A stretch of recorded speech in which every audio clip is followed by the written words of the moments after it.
Crimechurch by Michael Botur. Mamata'a's story. Chapter 4. Too delicate for all this man stuff. Mona Takitimu, client CHC 19592, has been caught and charged with conspiracy to supply a Class C prohibited drug substance and possession of precursor materials for the purpose of manufacturing a Class B substance. Oh, bless you, poor little white girl. You walk into my office and you have prostitute written all over you. You are a teeny tiny tahine in the clothes of a grown-up. I take a breath, put on my cheery face, try my best to receive this girl with a positive outlook, as Jesus requires me to do. The way this girl cakes the pale foundation on, trying to cover the aranui up, praise Lord Jesus, this is a Māori wahine who wants to be white, found in possession of pipes and... Am I reading this rightly? Fudge, darling? Something about fudge? Oh, it's dumb, huh? Can't believe I got busted. Like, most supermarkets won't even believe my ID. Like when I try and buy blackcurrant cider. That's my favourite, it's nummy.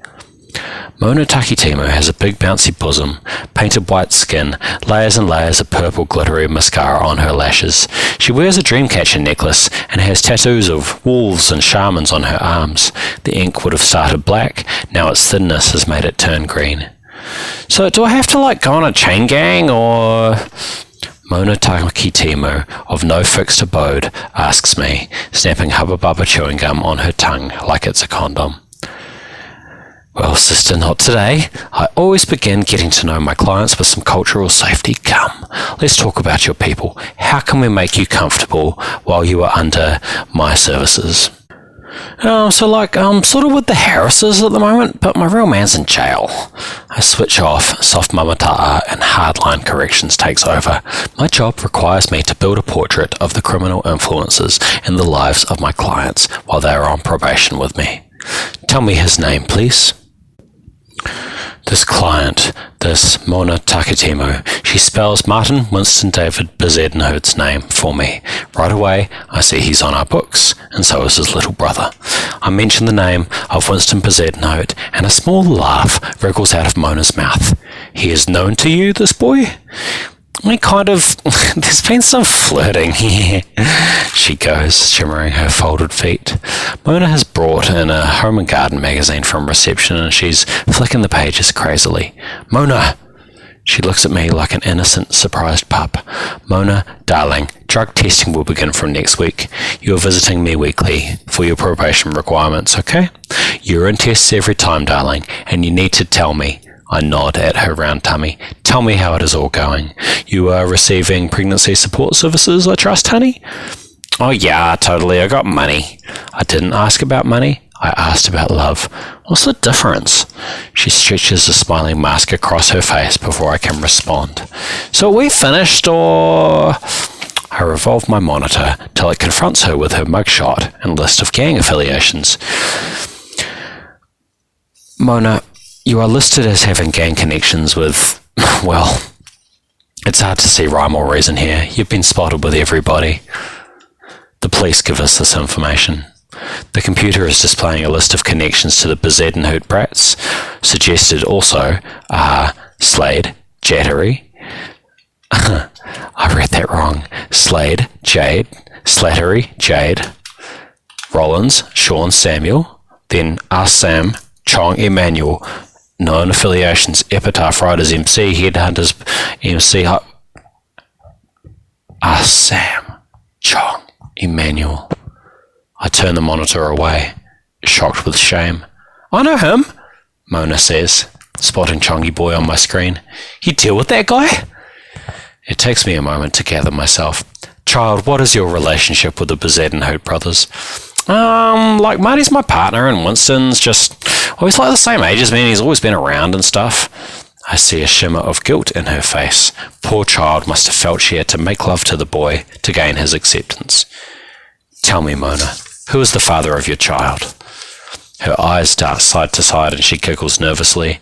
As she squeezes her handbag, the greasy, composty, grassy smell, aroma of cannabis puffs into the air. It's actually twins that I've got.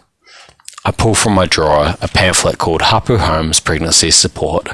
I come around the desk and bury the girl in an embrace. My bosom muffles her face. She turns her head sideways, leaving a smear of white makeup on my top. She stands up, she shoulders her bag, sticks her hand out. I promise I'll ring these guys alright, I'll get a midwife and shit. Look, it was seriously nice meeting you. So, is that us?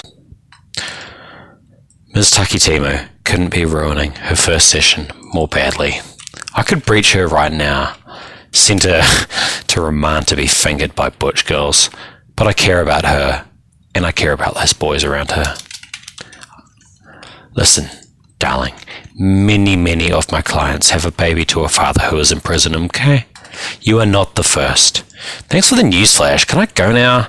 I want to see where this Winston boy lives. I'm worried about him. He's a suggestible child, that one. He's too delicate for all this man stuff. Mona hovers in the doorway. And you'll get me off? I will reduce the hours you are required to see me if I can verify that you are living with no risk factors, honey. Yes, absolutely.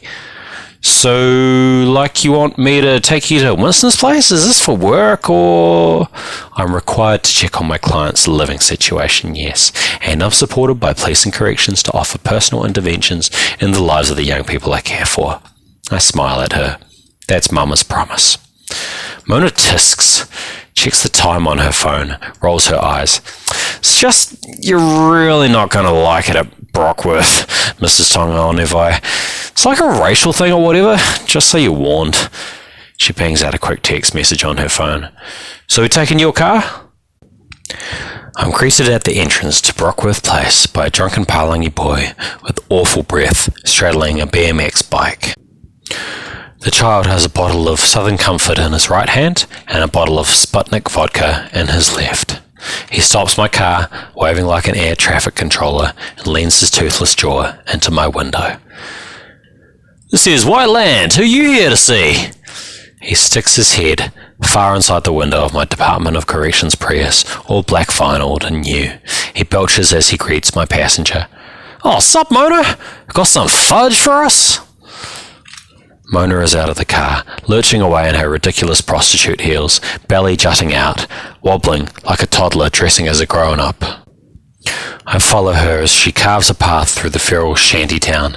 A bottle whistles as it passes my ear, shattering on the ground behind me. I eye the sky and whisper a quick prayer for protection. Just a few minutes of your attention, dear Lord.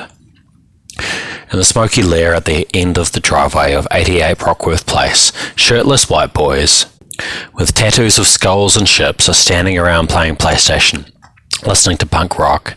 They wear backwards NBA caps. Their shorts are belted halfway down their thighs, so several inches of their boxer shorts are visible. Mona tries to block me from coming in. They're saying Winnie isn't here right now. I think he's fucking off to Australia or something. You've brought me all this way and Winston Bezedenhout isn't even here?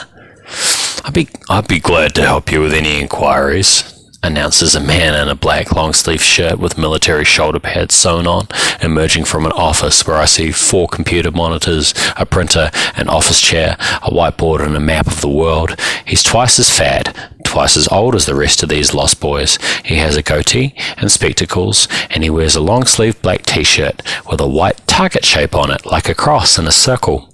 Crawling around, shirtless and suspicious, silent, watchful as lizards, his boys guard the windows. The ranch slider, they turn the volume down on SpongeBob on the TV.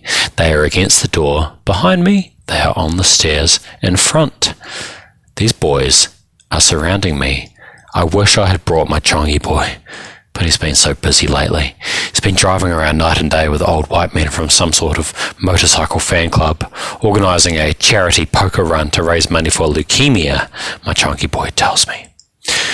The fat man's cheeks are puffy, and he is out of shape, sweating without moving. His belly is a black bowling ball.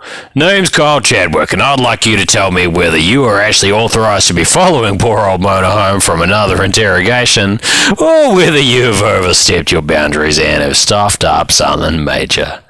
He walks a circle around me. I clutch my elbows in my handbag. Just quietly, he whispers, breath warming my ear. Just quietly, it's real hazardous for screws and snitches around here. Maybe not today, maybe not tomorrow. You just be careful now. What'd you say your name was?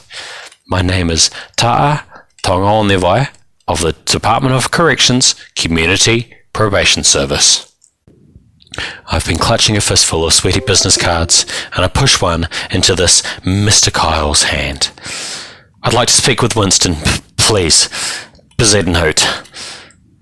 Kyle grips, grins, and wipes his glasses on the cuff of his black sleeve. Yeah, Winston's a rising star around here. Fine young man. Don't you go putting ideas into his head. He looks me up and down. His goons giggle and whisper. Mona has disappeared, and I'm alone. I'm beginning to think you will be on the bounds of your legal duties here, lady. Matter of fact, you could be getting in a shitload of trouble for this intimidatory tactic. The frog-faced pink man spreads his mitts and offers them around the white boys hanging off the stair rail, the couches, the curtain rod. Men, do you feel intimidated? Hell yeah, a few of the skinheads say. One of them spits across the room at me. I step back, but only a little. Mama doesn't give up on children. Please, the boy, don't let him come round here no more. He pulls a tiny spiral-bound notepad and pencil from his pocket and begins scribbling with chubby fingers. I need the name of your supervisor, lady. I'm not here representing corrections. The Kyle man's face lights up. Unwelcome and unauthorized, are we? Well, that changes everything now, doesn't it?